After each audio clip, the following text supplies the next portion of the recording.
Okay. So, right off the bat, how about you tell me just like what you're working on, what your whole idea is, and everything like that? Yeah, perfect.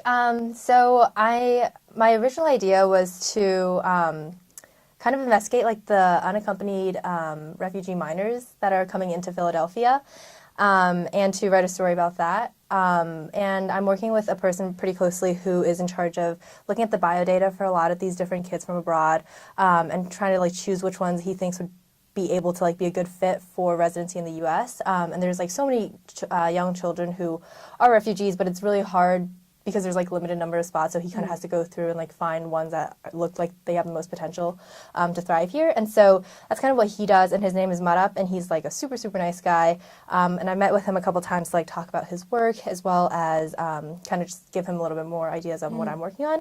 But that's kind of like the broad, very, very broad view of the topic that I'm working on. And then specifically more so, I'm going to kind of give a little bit of Madhup's backstory as well, just because he was also a refugee, and kind of like the way that he got to where he is now and kind of why he's so invested in the work that he does, I think would be set like a really good context for the piece. And then kind of jump from there to actually doing a ride along with him as he goes to pick up one of these kids from the airports, because he's like the first face that they usually see when they get to the U.S. So just kind of like being able to witness that experience and to document that, I think would add a lot of color to the piece, just because it's more like firsthand. And I feel like, I don't know, airport meetings are like such like a unique and like special moment. So I think everyone remembers like one of them that they had. Exactly. So I feel like it'd be really nice to be able to put some of that down on paper as well. So and then I think those two are like the main components, and then I really want to include some just background information as well, in terms of like, you know, just how many unaccompanied minors, refugees there are, and kind of what are like some of the main hotspots or like main countries that they come from, and kind of also give like a little bit more context in that sense, just in kind of like the international scope of what's going on. Yeah. But yeah, still like really rough, you know, in the works, but that's kind of like the picture I have right now going in. Was it really hard to like find this person that you're like contacting and working with, or? It's actually really funny, because originally when I pitched this idea to Jay, it was really not, it really didn't have that much to do with refugees. It just had to do with like the immigration status of like people coming into Philadelphia in general. And so I think Jay probably thought that was like a little too broad. So he actually introduced me to Madhup. Oh, okay. So yeah, Jay's been like friends with him for like a long time. So yeah, Jay like prefaced it with like he's like one of the nicest people you'll ever meet, which I think is definitely very true. But yeah, so Jay put me in contact with Madhup, and I've just been emailing him back and forth, and so we've been like setting up times to meet. So in that sense, it wasn't very hard to really get in touch with him, just because Jay was like super helpful and kind of putting that first connection in. Yeah. But yeah, now I can imagine like if it was kind of just, you know, going in blind, like I would have like a very hard time finding like a good person to work with this on. But I think especially the more I talk to him and the more I hear about his story and why like this matters so much to him, like the more excited I am to like kind of dig his brains a little bit more and put that down. Well, he also sounds like a pretty like special character. Oh, someone for sure. who can do all that. Oh yeah, no, for sure. And like I don't know, he was telling me some of these stories that he had like gone through when he was young, and it just like breaks my heart even hearing about it now. And he's like, you know, he's not like a child anymore or whatever, but like just the stories that he still remembers so vividly from when he was young is just like absolutely heartbreaking. But for him, it's like very special because he didn't let this stuff get him down. And like if you met him, he's like the happiest, like most optimistic person ever. And I think that a lot of it was kind of being grateful for what life has to offer, because he kind of saw what life could be like, right? And so like the fact that he made it here, I think he just like takes that and like uses it as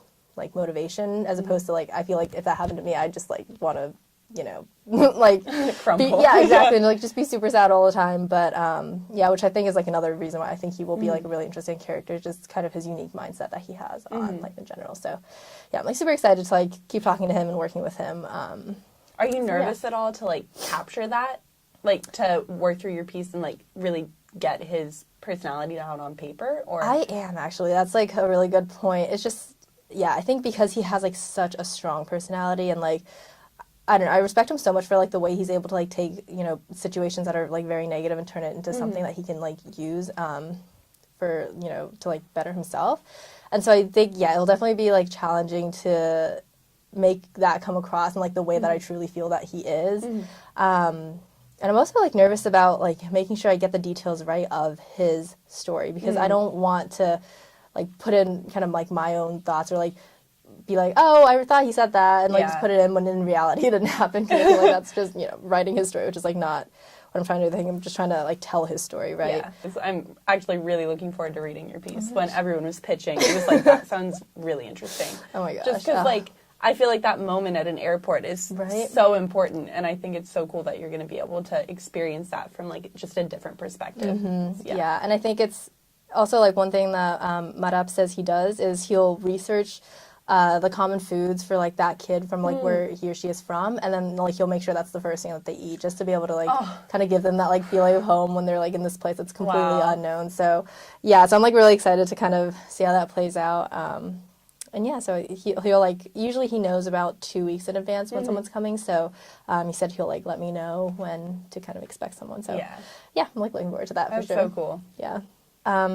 Okay, so I guess we can start off with just kind of a little bit of background on your piece and kind of what you're writing and what you want to like discuss about in your piece. Yeah, for sure. So my initial pitch to Jay was I have a twin sister. She goes to UCLA. I'm here at Penn. And so my initial pitch was just to like go to Los Angeles, see her apartment, see her school, meet her friends, and like subsume her lifestyle for that day. And I presented it more in like a Parent Trap kind of perspective where like I would actually be her, but that like wasn't exactly what I had in mind because we're not identical twins. So A little obvious. No one would believe that I was actually her. But I did go to Los Angeles, and I did spend an entire like 24 hours just doing everything she would normally do on a regular Friday. And I saw her apartment for the first time, and I met her friends, and I went to her job, and I just like chronicled everything. And it was kind of in an attempt to like reconcile all the differences we now have in our lives, because I grew up with her. Obviously, she's my twin sister. So, you know, we spent so much time together, and so much of our lives were interconnected and the same. And coming to college and being, you know, 3,000 miles away from her, I realized how much was different. And I realized how much about myself was different. And I wanted to see how much about her was different, and if we had the same differences, and just like what I could learn about her now that I don't live with her, because she's my best friend. She's the most important person to me. So that was kind of the crux of the story. Wait, that's amazing. And I guess, so when you kind of went into this, were there anything that like really surprised you about like, I don't know, I'm sure you went into like this day with like, oh, I can expect like so and so. Was there anything that was like really surprising, or like that you hadn't really expected, or like a different direction that your piece kind of took after spending your time with her? Well, I mean, obviously I knew Rachel, my sister, growing up. So, you know, I knew what to expect from her, like, behavior, her emotions, her attitude, and whatnot. But I don't think I expected to see such a drastic, like, difference with her confidence around her friends, or, like, her emotional states when it was just the two of us, like, her willingness to talk to me about some stuff that we've never spoken about before, which, like, growing up, you know, it was always there. We always knew what was going on with each other, but, like, the conversation was just so much more elevated because we had both grown up a little bit.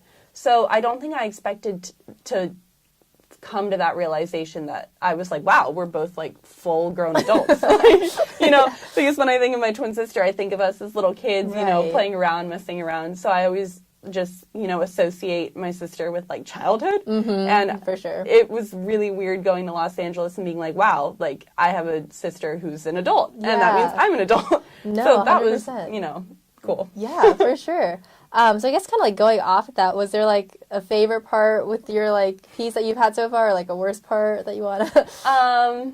That's a good question, because when I sat down to write it, I, you know, was really jazzed about like writing about our past and how much, and like what we ate in the past, and our breakfast and our morning routine and all that, and like some fun little tidbits about our life. But I was really scared to start writing about the actual day I spent as Rachel, because I felt like I wanted to do her justice. She's such a complicated person, and I felt like there was this daunting pressure to represent her. And since I care so much about her, I was worried about like representing her in a true, correct, authentic way. Hopefully I can do that by my final draft. But yeah, I mean, you're off to like a great start based on like what we've read. And I think that, I don't know, I just think it's like such a unique idea that you were able to come up with, because I think when we think about like this whole twin thing, we think, oh, like the Parent Trap version that you mentioned, right? But I think that the way that you went about it, I think is a little bit more special, more unique, and so I think that will definitely give like a really cool take to your story. Do you think there's like any like future directions that you want to go with it, or like any more research, or like any more follow-up things that you want to talk to your sister about, or do you kind of think you have like the main things that you need? I don't know, just like future directions. If you have any, that makes sense. I definitely want to talk to my sister about like her perspective on me being here for the day, because I was there, I witnessed her reactions and her emotions, but I didn't ask her afterwards like how she felt about it, or if she would want to do the same thing with me, just to like see and have something to compare. So I definitely want to call her, talk to her, and we talk all the time, but like not about this. So that's definitely a direction I'll be taking. Okay, awesome. And then I guess just how is the class going so far? Like kind of, I know we had like the first workshop for you, and that was like super, super fun. Is there anything that was like mentioned that you think you would want to consider, or like kind of just that whole workshop experience and like how you kind of felt and like what your takeaways were from it? Well, I haven't been in a workshop like scenario since high school, because I went to an arts high school, so I had a bunch of workshops then, but they were never as constructive as the workshop we had here. And I felt like I went in so nervous. I was like, oh my gosh, I just laid my life out for these people. What if they're like, that was boring? And everyone was so complimentary and so helpful. Like every suggestion I got, I was like, I'm implementing that. That's such a good idea. So I was really nervous, but now I'm just really excited to like keep working on it and to read everyone else's, because the 2 other stories we read were phenomenal. Yeah, and for sure. They've had like 2 weeks to work on it, which is crazy. So I'm just really excited. Yeah, no, I'm glad. I was like looking over and you were like highlighting and like writing down everything. I was like, wow, like you're really taking this to heart. No, I think that's awesome. Yeah, I guess, is there anything else that you really want to mention about your piece or like talk about? Not at the moment. Okay. Read it. It'll be a good time.